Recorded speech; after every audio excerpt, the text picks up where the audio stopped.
അങ്ങനെ ഇതാ മൂവി കണ്ടിറങ്ങി ലേറ്റായിപ്പോയി.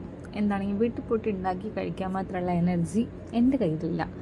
അതുകൊണ്ട് തന്നെ ഇതാ നമ്മൾ എൻ്റെ ഫേവറേറ്റ് റെസ്റ്റോറൻ്റ് ആയിട്ടുള്ള റുമാലി റെസ്റ്റോറൻറ്റിലേക്കാണ് വന്നിട്ടുള്ളത്. ഇത് one of the most classy restaurants ആണ് ഇവിടുത്തെ. സോ നമ്മൾ ഓർഡർ ചെയ്തിട്ടുള്ളത് ഒന്ന് ഇവിടുത്തെ ഫേമസ് ആയിട്ടുള്ള ബിരിയാണിയാണ്, ചിക്കൻ ബിരിയാണി. അതേപോലെ തന്നെ നമ്മൾ വേറെ 2 സൈഡ് ഡിഷസും കൂടി ഓർഡർ ചെയ്തിട്ടുണ്ട്. ഒന്ന് ചിക്കൻ ബർറ എന്ന് പറയും. അതിനോടൊപ്പം നമ്മൾ ഓർഡർ ചെയ്തിട്ടുള്ളതിൻ്റെ പേരാണ് ചിക്കൻ ബൂന.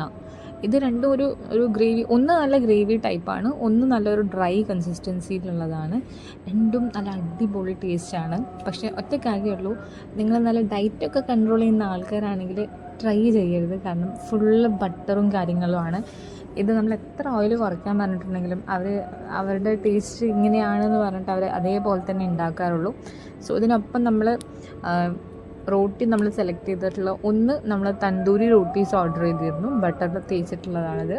രണ്ടാമത് നമ്മൾ ഓർഡർ ചെയ്തിട്ടുള്ള ഈ കടേൻ്റെ പേരെന്താ, റുമാലി അല്ലേ. സോ ഇവിടുത്തെ ഫേമസ് ആയിട്ടുള്ള റുമാലി റോട്ടിയാണ് ഓർഡർ ചെയ്തിട്ടുള്ളത്. ഇവിടുത്തെ ഏറ്റവും ക്ലാസി 2 ഡിഷസാണ് കേട്ടോ ഇത്. എനിക്കും പേഴ്സണലായിട്ട് ഏറ്റവും കൂടുതൽ ഇഷ്ടപ്പെട്ട 2 ഡിഷസാണിത്. ചിലവർ വിചാരിക്കുന്നുണ്ടാവും എന്തുകൊണ്ടാണ് മട്ടൺ ഓർഡർ ചെയ്യാത്തത്. ഞാൻ അങ്ങനെ മട്ടൺ കഴിക്കുന്ന ആളല്ല, ഞാൻ മട്ടൺ അങ്ങനെ കഴിച്ചിട്ടില്ല. അതേ സമയത്ത് തരുണിന് മട്ടൺ ഭയങ്കര ഇഷ്ടമുള്ള ഒരാളാണ്. പക്ഷേ ഞങ്ങൾ പുറത്ത് പോയിട്ടുണ്ടെങ്കിൽ ഒന്നെങ്കിൽ ഞങ്ങൾ ചിക്കൻ അല്ലെങ്കിൽ ഞങ്ങൾ പ്യുവർ വെജിറ്റേറിയൻസ് ആണ്. സോ എന്താണെങ്കിലും ഇതാ ഞങ്ങൾ ഭക്ഷണമൊക്കെ കഴിച്ച് ഞങ്ങളുടെ പരിപാടികളൊക്കെ കഴിഞ്ഞ് ഞങ്ങളിതാ ഹാപ്പി ആയിട്ട് പുറത്തേക്ക് ഇറങ്ങാണ്. സോ ഇനി എന്തായാലും നമുക്കൊരു പുതിയ വീഡിയോയിൽ കാണാം. സോ അതുവരേക്കും ബൈ ബൈ.